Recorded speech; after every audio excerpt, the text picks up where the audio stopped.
Okay, hello everybody. Welcome to Hazlemere Climate Talks number 18. Delighted to be here. It's amazing to think we're almost a year and a half now since we started doing the Hazlemere Climate Talks. Delighted here to have Alice Troiano with us as well, who's the founder of Prospera.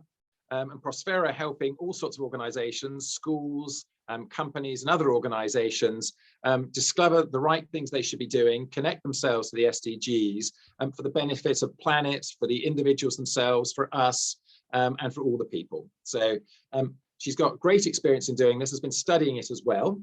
We're delighted that she's here. You'll all, there's no point me going through and describing all the great benefits of the SDGs and following them when we've got an expert here to do it for us. So Alice, thank you very much for joining us, and over to you. Thank you so much. Thanks, Ed. Thanks for the great introduction. It's really good to be here with you guys, and I love that you've been doing this for a year and a half. It's a really strong example of leadership, and I'm really proud to be here, and hopefully we can have a nice and interesting conversation this evening. So the topic of tonight is obviously, what do the SDGs mean for me, my council, or my company? And I'm just going to give you some kind of understanding of what we'll cover today. We're going to look at what the SDGs are. Obviously, SDGs stand for Sustainable Development Goals, and we'll see what they are, why your organization should care about the SDGs. And then finally, if we have time, I want to give you two case studies about two different businesses in this case have worked with their own SDGs and how they've engaged their stakeholders to understand their key sustainable development goals. So what are the SDGs? They were developed in 2015 by the United Nations, and it was actually a massive collaboration. It wasn't just the UN, it was a massive collaboration process between governments, business leaders, NGOs, civil society, many different kind of organizations came together, and they literally, what they did is mapping the key issues that our world and society was facing. And they said, well, actually, we need to turn this into something that is reasonably understanding for people, and that organizations can then act upon for their own benefit as well, and for the benefit of the planet and people. They were defined the blueprint to achieve a better and more sustainable future for all. And really the key notion there is that the SDGs should serve as a tool to leave no one behind. When I say no one, I also include the planet in that. Is really, how can we thrive as a society with our neighbors, within our councils, with our businesses, and build profitable or thriving organizations that do not harm the planet as they grow. Although they were developed in 2015, actually it's in 2020 that they started to get this momentum. This is probably because COVID really accelerated things towards sustainability. So the SDGs became much more well known. And in fact, 2020 to 2030, which is when the SDGs expire, if you want, is like the deadline by when we're supposed to achieve them, is called the Decade of Action.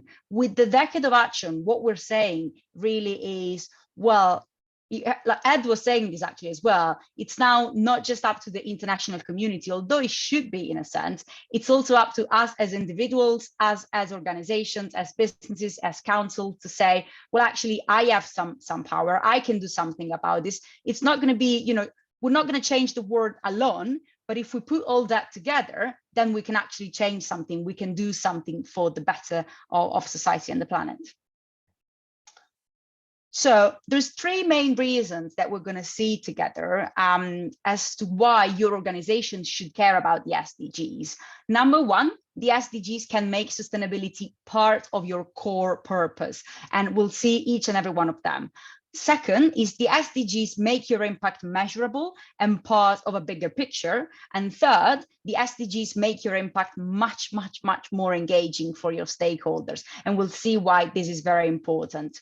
So number one, this is a very representative graph, and I'll guide you through it to understand what it means. So on the left-hand side of the slide, we've got the kind of, we'll call it the more old school model for understanding sustainability. So you used to have an organization, which can be a business, it can be a council, it can be any kind of organization, a school. You've got the organization that has a purpose and it's doing something, right? And then some of these organizations were like, well, actually, sustainability seems to be important, so we'll do something about this. So sustainability is a circle within, or like something within, within the organization. What is happening now, however, this is changing radically with the Decade of Action, is that a new mindset is being created, where actually it's sustainability isn't just something that you do or that you have, but it actually becomes a strong part of who you are as an organization. And we're looking at this notion of purpose-driven organizations. What that means is that literally organizations aren't just saying, yes, my business model is, I don't know, printing something, and then on the side, I do some things on sustainability. No, actually, we're saying, can I print in a more sustainable way? Can I be a more sustainable business or a more sustainable organization by doing what I do? And that's the concept of purpose. And that's how you become a purpose-driven organization. When sustainability, it's not just a nice thing to have, but it becomes truly embedded into who you are, into your purpose as an organization. I really like to understand purpose a bit better. I really like to look at the literal definition in English of the word purpose. It means the reason for which something is done or created, or for which something exists. Now, if you are to stop for a second, pause for a second, think about your organization, whatever the nature of the organization is, it's a business, it's a council, it's a activist group, whatever it is, and try to think about your purpose. Like, what is it that you're doing? Why are you doing that? What's your why? Well, when you think about that, you will soon realize that every organization has a purpose. And luckily, most of the organizations that, especially the ones that I'm sure are sitting here right now, will have a purpose that is positive, that is doing something good for others, whether it's people, whether it's the planet, whether it's supporting your colleagues. There is something really, really positive about what you're doing. So try to think about what that is, and then we will try to link it to the SDGs. Because what happens is that you will realize with the SDGs isn't about understanding what else can I do, or what extra can I do? Can I think about something else other than what I'm doing every day with my organization? The real challenge, and it's actually really easy as well, is saying, well, actually thinking about exactly what I do with my organization, can I link that to the SDGs? Can I understand the linkages that there are between this blueprint for change, this collective movement for change, and my organization? This is an example of a recruitment company. Now, we could say that a recruiting business purpose could be to make sure that the right candidates find the right jobs, and that therefore companies find the right talent. Now, with this very simple line, this very simple purpose, we're already impacting 3 of the SDGs. We're impacting quality education, because within quality education, some of the targets say that actually it's important to support people into employment so that they're not unemployed. So automatically, by being a recruitment company, you are impacting goal number 4. We're impacting decent work and economic growth, which is number 8, which means basically, obviously, by finding talent for your clients as a recruitment company, you are also growing the economy. And then hopefully you're also impacting reduced inequalities, which is number 10, because you're making sure that people have equal access to opportunities and equal access to jobs. Now, this is a social purpose in this case, but there are examples of more environmental driven purposes as well that are going to impact the climate goals. So it's really about understanding, what do you do every day, and how is this benefiting someone else or the planet, and linking that to some of the SDGs that you'll find there. Now, this is the second point. So point number 1, the SDGs help you align your purpose to something that is positive for people and the planet. Point number 2, as to why you should care about the SDGs with your own organization, is that the SDGs can make your impact measurable. Now, I'll give you an example here. Imagine spending with your organization £5,000 in online ads. The natural questions that you're going to ask, or at least I hope you ask, are, okay, how many people did I reach with my ad? How much revenue did I generate with this investment? Was it worth it? These are questions that we would traditionally ask if we invest in marketing. At the same time, imagine giving 5K to charity.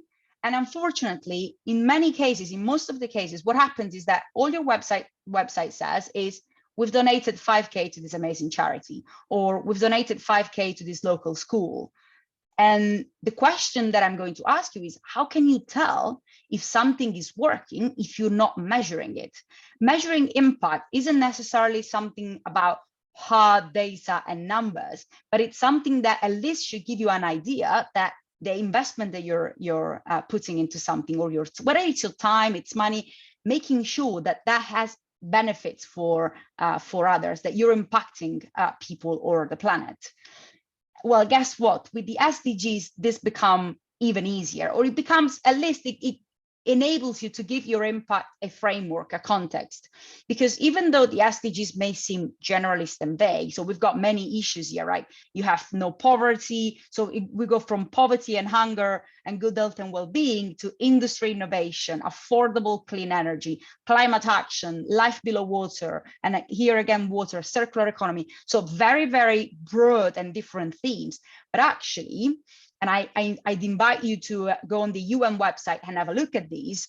Underneath each of these tiles, if you want, these colorful tiles, you've got a total of 169 more specific targets associated to 1, 2, or 3 indicators each. So there's like 400 indicators to help you keep track of your impact. Now, what that means is that basically you're not just saying, okay, if you volunteer for a local school, right? What you're saying is, I'm volunteering for a local school, and in doing that, I'm impacting goal number 4, quality education, and target 4.7, for example, which is about raising awareness about climate change. So let's say that your organization goes into schools to help kids understand more about climate change. There is a specific target within goal 4, specifically to raise awareness about sustainable development. So basically, it's not just you doing that, and that's actually the next slide. Your impact suddenly becomes part of a much, much, much bigger picture, because while your organization is going into schools and helping kids understand more about climate change, so you're impacting goal 4 in this case, but also obviously climate action, which is goal 13, guess what?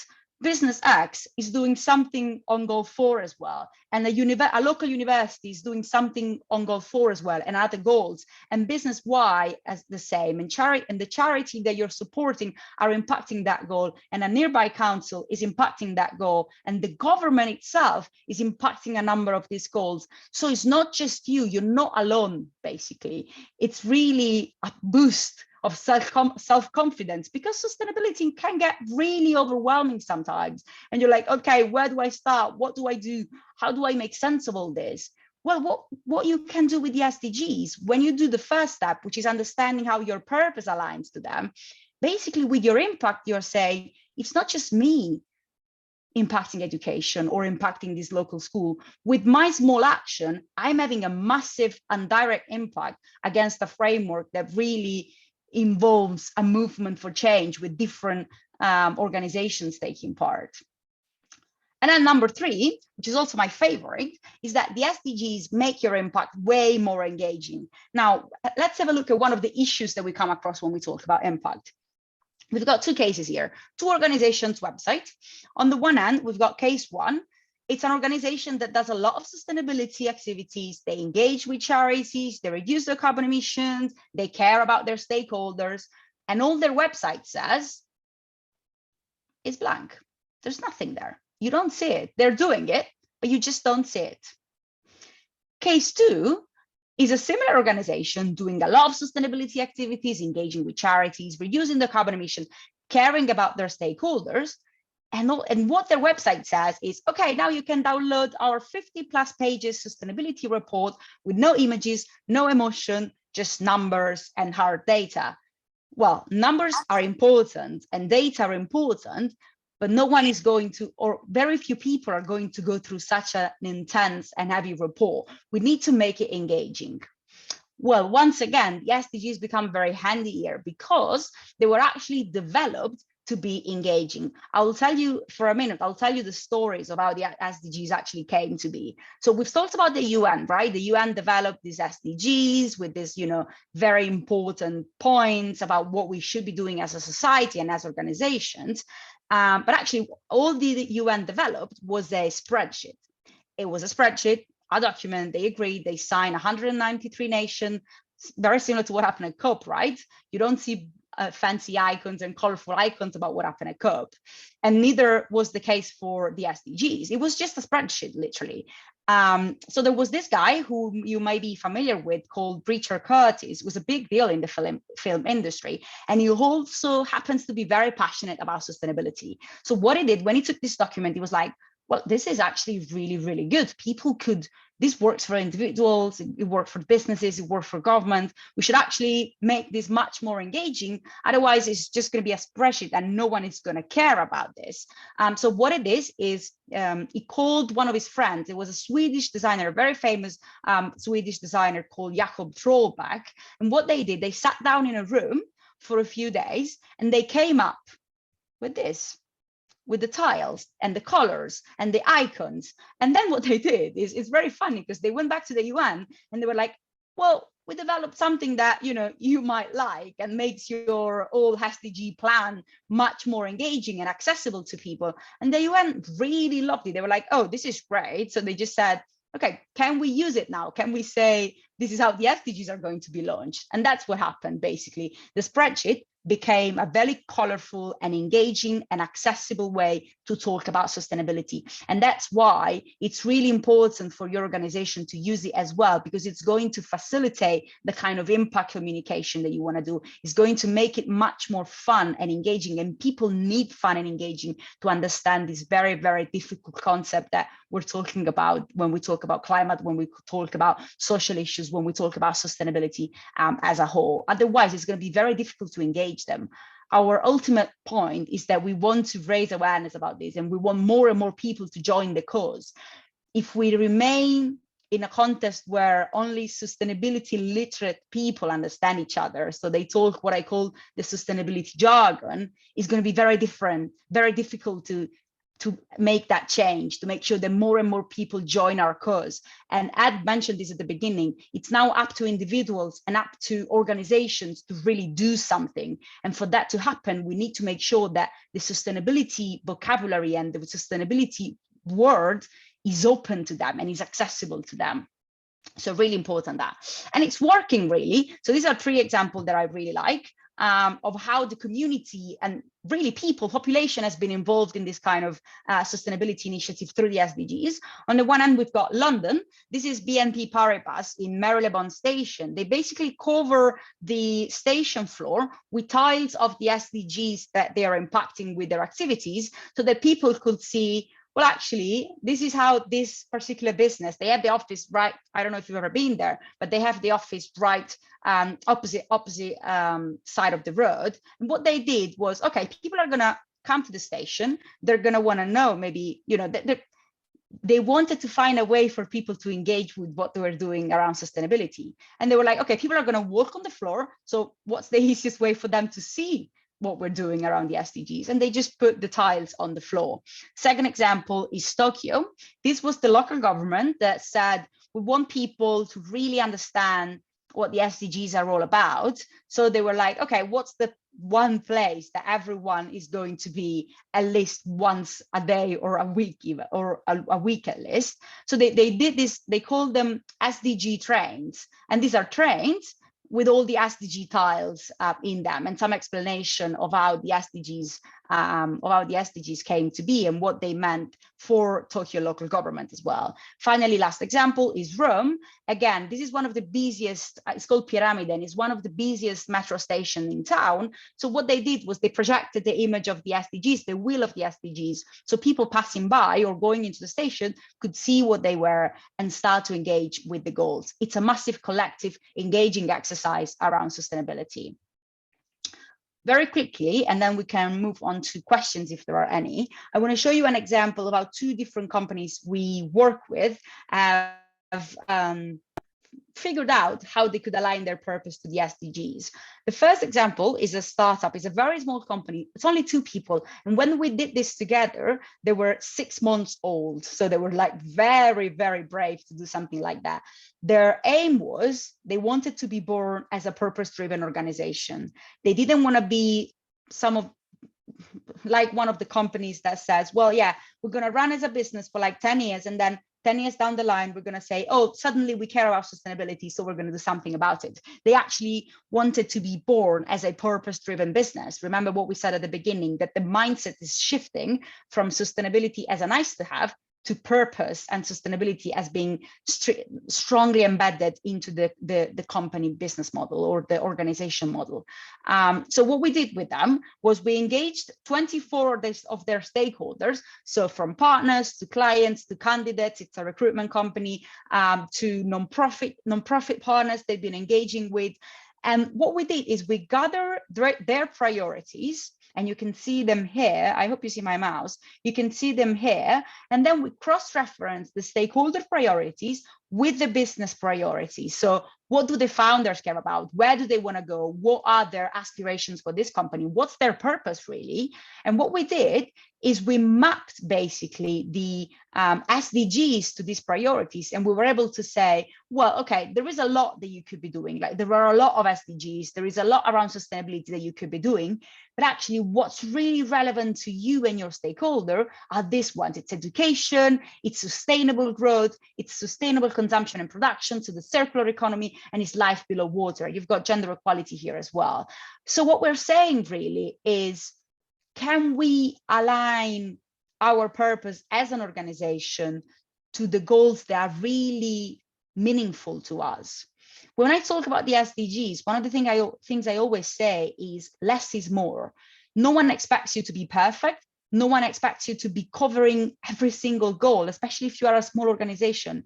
What you can do, however, is show and make a commitment on how you're going to address some of them, how your business, your council, your organization is actually going to address some of them. And it's really, really important when you do that, that you don't just sit down with yourself and your co-founders and decide, okay, yeah, that's how we're going to do it, and you choose some goals. Make sure that from the very beginning, you're going to involve your stakeholders as well, because they are the ones that eventually are going to be part of your strategy, are going to be part of your work. So you really want to make sure that they are on board from the beginning.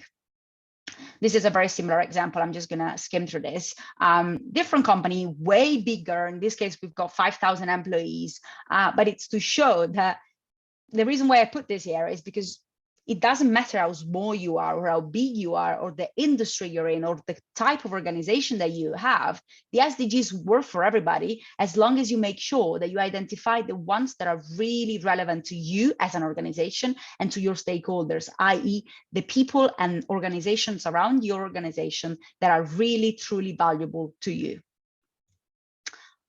So I understand this might sound a bit overwhelming. If it does, number one, I would like to remember that it's really, really important to believe in yourself. Your organization, if you're here, your organization is amazing and you can definitely do this. You can. I mean, I've done it with a lot of organizations, and sometimes you get a bit of an imposter syndrome where you're like, oh my God, so many big organizations are doing this. How am I going to fit in? Well, actually, you have a massive competitive advantage there because you're much more connected to your stakeholders. You're much closer to them, whether it's residents, clients, partners, whatever your organization is.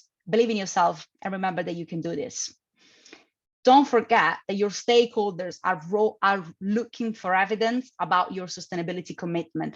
It is the decade of action, and people really want to see what you're doing and the kind of commitment and actions that you're going to make around sustainability. The time to act is now, and it's a business decision. When I say business decision, I mean that if we don't move toward this, you're going to lose business, you're going to lose consensus of the people that have put you in the position you're in. You're really going to lose leadership over them. It's really important to commit to climate action, to commit to social justice, to commit to issues that are close to you and your stakeholders, and demonstrate that actually you care about this stuff. And then finally, of course, if you're struggling with this, we can help you. We can have a chat, even if you're not struggling and if you just want to know more about it. We worked with organizations to help them align purpose to the SDGs, engage key stakeholders to understand what their priorities are and how they can be shared with the stakeholders, and build an SDG focused plan that has measurable targets and KPIs around sustainability, linking those to the SDGs again. And before we go into question, I would like to remind us all that purpose is the reason for which something is done or created. So go back to that. try to identify that why that moved you forward in the very beginning of your journey, whatever your organization is. Go back to your purpose and let's find out what your purpose really is. Thank you. Alice, absolutely fantastic and huge passion while you're doing it. Yeah. Would you mind, before we go into the questions people have put in the chat and things and then ask for others, is your 2 slides on your examples. Yeah. Would you mind perhaps going back to them and talking us through in some way who those stakeholders might be? Yeah. Where those stakeholders might come in with their suggestions on what should be done. From the business perspective, it's a bit simpler to work it out, but who are the stakeholders and why are they interested? Yeah, so this is a very good question. Thank you, Ed. And it's really about mapping your own stakeholders. So usually when we work with organizations, we go to them with the list of tentative stakeholders, but it's also for us really, really important that the company or the organization comes to us with what they believe their stakeholders are, because there is never like a set definition of stakeholders. For a company, obviously the most obvious ones are the clients, or the customer, it's the partners, it's non-profits that they've been engaging with, it's the local government, you know, if it's a small business. For a council, it's obviously the residents as well. So, you know, and all the organizations that are helping you achieve your purpose. So really the key question to ask yourself is, who are the people and the organizations that are really important to me, and without whom I wouldn't be able to perform, to work on what I do, to do what I do, to achieve my results every day. These are the stakeholders that you want to engage, and try to ask them, first of all, create an open communication line with them. So are there ways in which they can suggest things that you could be doing? Do you have an open form, even like a simple shared Google form where people can go and input ideas? It's a good way to engage stakeholders. For this particular exercise, obviously, we had a specific question that we wanted to ask them, so we went to them and asked that question. But you can do this in many, many ways. Just go out there and ask people what they care about, really. And are you asking them what they care about, or are you already introducing them to the idea of SDGs when you're doing it? Never introducing them to the idea of the SDGs. It's for some reason, we tested this for a bit, and for some reason, when we ask people directly about the SDGs, they will find it really difficult to choose or just pick random ones. It wouldn't be a consistent kind of exercise, because the SDGs, again, are very broad. So people, and somehow detached from real life. So people tend to struggle with those. We ask a question that has the SDGs in it, but it's not framed as the SDGs. It's framed in even simpler terms, if you want, so that people can relate to them in a more everyday kind of way, and it's easier for them to share a response that is really true to what they think. Okay, and just following on a little bit on the sort of local council one, maybe for just a sort of few suggestions. If you're a parish council, or to some extent a general community group, you're worrying about the general environment your community is living in, and you may be in control of just a few local assets, so be that be playgrounds or open spaces or something like that. What are the sort of questions you're asking to your community to get the feedback? Yeah, I would say, first of all, there's always not the rule, but in a way, you can always double check with them what you've been doing well. So you want to ask them for the positives, right? What is it that they really like? You've been doing something, and I'm sure some of it was really good. So make sure that they can tell you, because maybe you don't even know that what you're doing is good because you haven't asked them yet. And at the same time, also ask them for areas in which you can improve. So where do they see the council going in a few years? What are the things that they would like to see in their council? So this kind of, if you want, past/present, so what we've been good at, and also where can we improve so that we can focus on for the future, are kind of two milestones that I would keep in mind when doing this kind of stakeholder engagement piece. Okay, looking at a question in the chat and just saying to those people that hear, as we don't have too many people, if you want to just unmute at any moment and ask a question, please do. So Fiona's asked, what's the best way to spread the word about SDGs?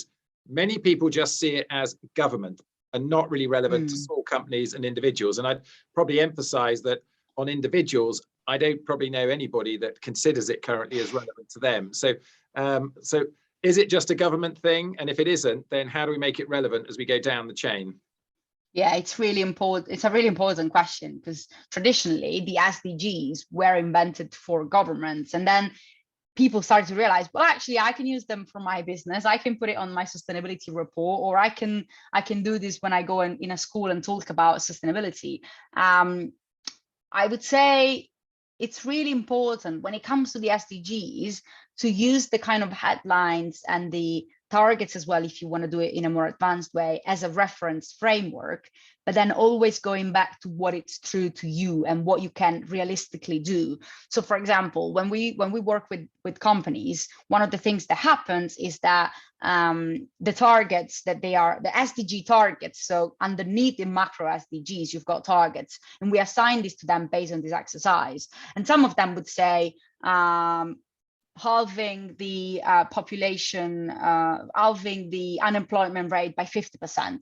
Okay, that company isn't going to halve the unemployment rate by 50% by any means. But what we're saying is that with their small actions, because they're a recruitment company and they're putting people into work, or because it's another company and they're investing into that, they are contributing to that goal of halving unemployment by 50%. So it's always a matter of using that as a reference framework, but then narrowing it down to your own reality as an organization, like the things that you're realistically doing that are impacting that and contributing to that target and goal. You're not going to solve global poverty alone. No one is, but you can contribute to that by doing small positive action. The same is for climate. No one is going to solve climate change alone. Not even, as you said, not even international community could agree on a path forward. But what we can do is by doing small actions with our small organizations or big organizations, we can actually impact that and make a positive difference there.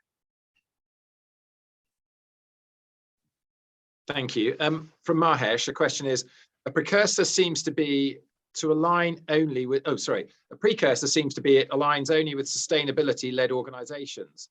So recruitment for, say, an oil or gas company may not meet the SDG requirements, although it alleviates poverty and reduces hunger.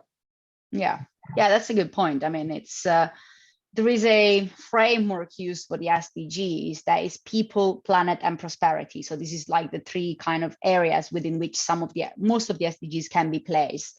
Obviously, the risk of greenwashing is everywhere, even with the SDGs. You can say, oh yeah, look at us, we're investing into education and hunger, and we're giving jobs to people, but yeah, we're mining for oil and gas. So of course we're destroying the planet, but we're not going to tell you that. So the good and the bad is everywhere, even with a tool like the SDGs. It's just a matter of recognizing that and understanding who's actually being authentic and who isn't really. Yes, I mean, so the word that's in the press all the time, of course, is greenwashing. So what you're suggesting is that there's an opportunity for organizations to SDG wash. And yes, of course. As being much better for the environment and for the 100%. Yes, 100%. I don't know, do you have an example of a good or bad example of that? So I don't know if you have to have an example of an SDG washing company, or even not naming it, but what they might be doing. And then maybe a reverse example of a similar sort of thing where somebody might think they are, and they're not. They're actually really trying to do the right thing, and it just comes across wrong. Yeah, the latter is simpler, because it happens to quite a few companies when they're actually really trying and doing good, but they just don't see it. They're like, oh yeah, but this is. I talk to a lot of entrepreneurs and founders and directors, and they're like, yeah, but this is just what I believe in. I don't know if I'm doing sustainability. This is what I do because I live in a world with people and I care about them and I care about the planet, so I do it. So yes, there is the example where people are unaware of the fact that they're actually doing something positive against the goals. And there is also, of course, example, the one that I did before, it's with companies, without naming them, but there are companies that are just saying, okay, yeah, we're impacting all the social goals, but we're not telling you that whatever else is happening on the planet side, because it's uncomfortable for us to talk about it. Greenwashing, you can definitely SDG wash as well. So there are examples, unfortunately, of that. However, I would say that the community is starting to understand what greenwashing means, or SDG washing if you want, and people are starting to call you out if you're not authentic, which is really good, because it's forcing organizations to say, well, actually, we need to be more consistent, and we need to really show what we are actually doing, because we're not otherwise, we're not going to be able to just pretend that we are, because people are going to call us out on that. Yeah, sure. I mean, I was wondering as well, is there a sort of a top SDG? Is the one that, and I think this comes in two different ways, is the one that sort of every business should be including because it's the real one we really should be doing, or two or three maybe? And then the reverse of that, which comes also from our previous conversation, are there one or two that really don't mean very much, so that actually we should just be leaving out? It's a good question. I would refrain from saying yes 100%, because every business or every organization is really different from one another. So it can very much be that some goals are very relevant to your organization, but not relevant to someone else's organization. There are, of course, trends, if you want. So some goals will be more rare. So this one is actually a very rare one. The one that Anchor has, the life below water, isn't a common one. They're two kind of more, they're very specific. So it's about life below water, literally, and they're really focused on that because they love it, but it's not that common. Number 8, which is the purple one, which is the one about growing the economy sustainably, it's actually one of the most common ones that we see, because almost every business, by being a business or by being an organization that has an impact on the economy, you are impacting goal 8. So yeah. And I suppose actually, as you bring up goal 8, economic growth. This is the climate emergency working party organised talks here in Hazlemere, and as a council, we declared a climate emergency, a 2030 net zero target, as of many others. Economic growth as an aim doesn't in itself seem to be sustainable for many groups. How do you, and it doesn't say it in the headline. In the headline, it says decent work and economic growth. Sustainability isn't in it. Yeah, it's a good point. They didn't put it in it. If you do go and read the targets, however, it is about, there is one specific target, I think it's 8.4, which clearly says the aim of this goal is to grow the economy without exploiting planetary resources and sources outside of the boundaries. So basically what they're trying to do with this goal, and I think it's something that is feasible. That's my opinion. I mean, purpose and profit, and when we say profit, we can call it profit for a business, but it can be economic prosperity for any organization, are not enemies. I wrote an article on LinkedIn recently called Purpose and Profit Frenemies, because there is this tension between what are they? Are they enemies? Are they friends? And my perspective on this is that if you are a purpose-driven company, and that's why I talked a lot about purpose, if your purpose is a positive one, and with your organization, when you do what you do, so I'm not talking about extra activities that you're doing, if your core purpose is creating value, something positive for people and the planet, when you grow and scale as a business or as an organization, your impact is also scaling. Your purpose side is scaling. So the only possible way for purpose and profit, or purpose and prosperity, to coexist is if we truly are purpose driven, if we truly say that what we're doing is positive for people and the planet. And when we actually do that, our impact is also growing, because we can help more people, because we can invest more money into helping the planet kind of not go to be completely destroyed. So they can grow together in harmony, as long as we're true to who we actually are, with that kind of notion of purpose and the why behind what we're doing. Can I just draw you out slightly more on that? I mean, one of the things that you get in environmental circles, it's certainly something that we've been using in Hazlemere, is the number one premise is reduce.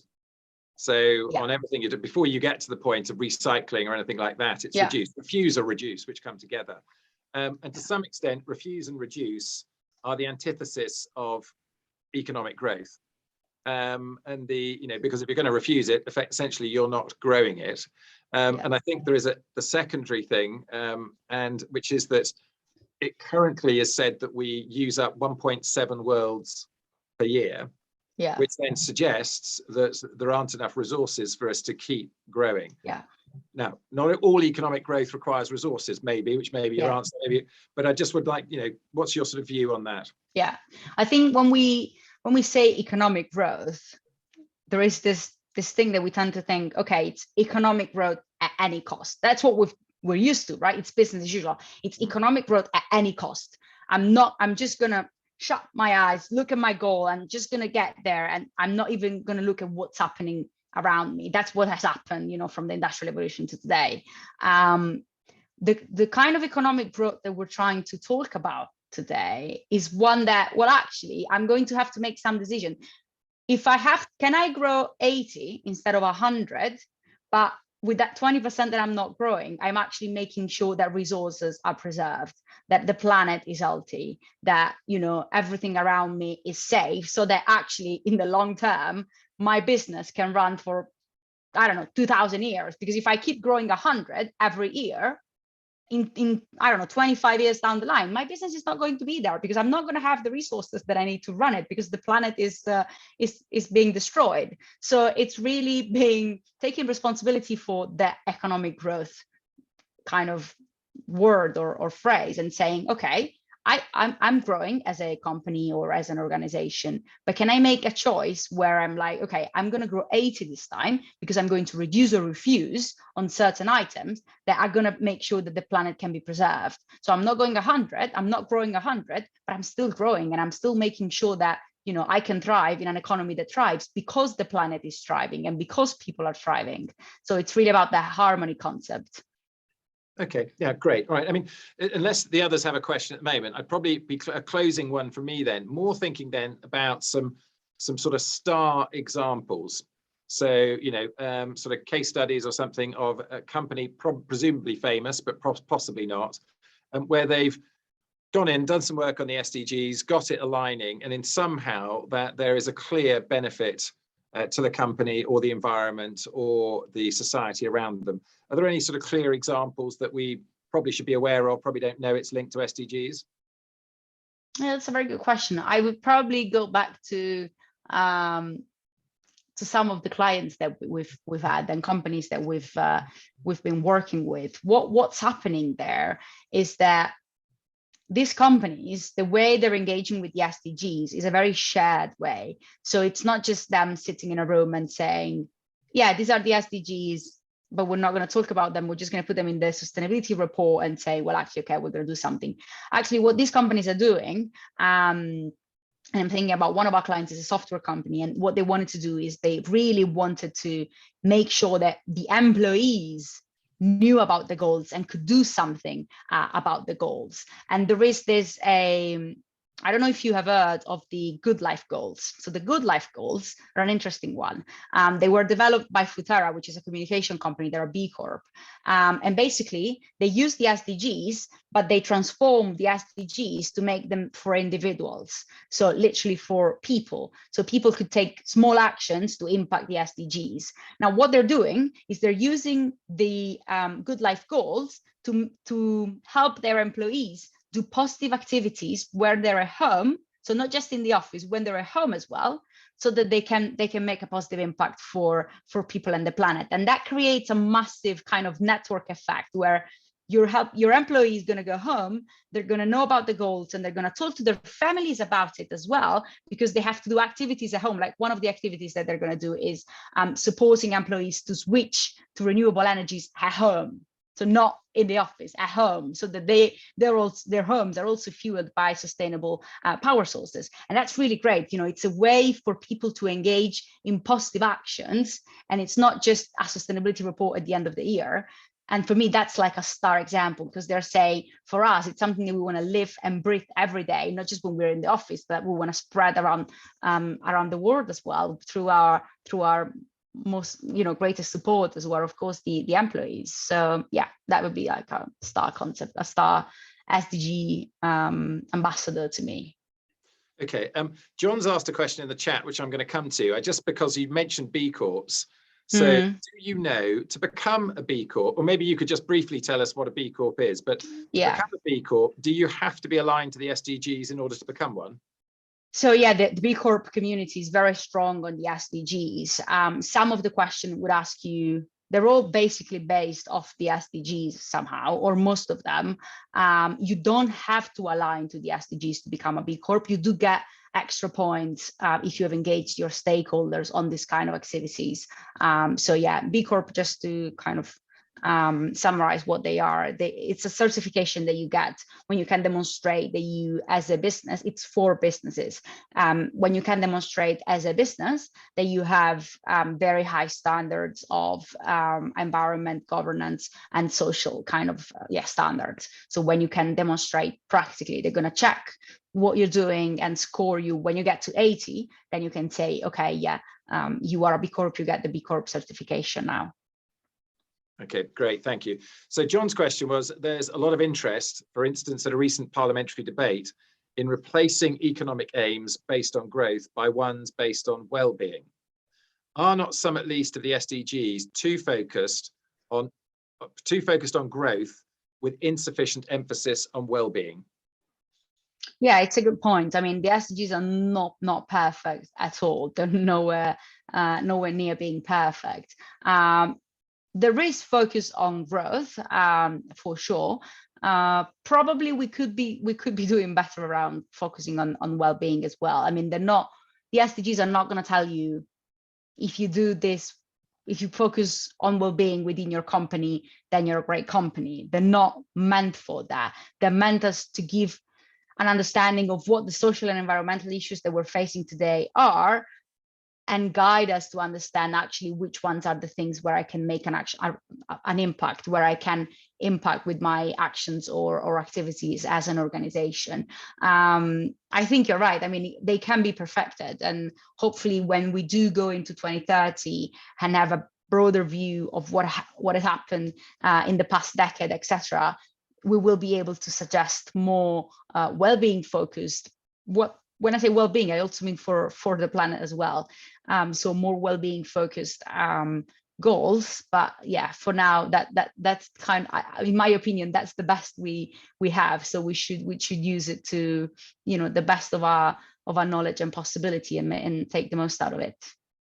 Right, great. Well, thank you very much, Alice. Thank you. Really pleased that you've been here explaining it to us. Something I think a lot of people have been sort of wondering what it was actually half the time. So that's great to get a proper explanation and dig into it. So thank you very much to Alice Troiano of Prospera. Thank you. And thank you everybody else for attending as well. Right.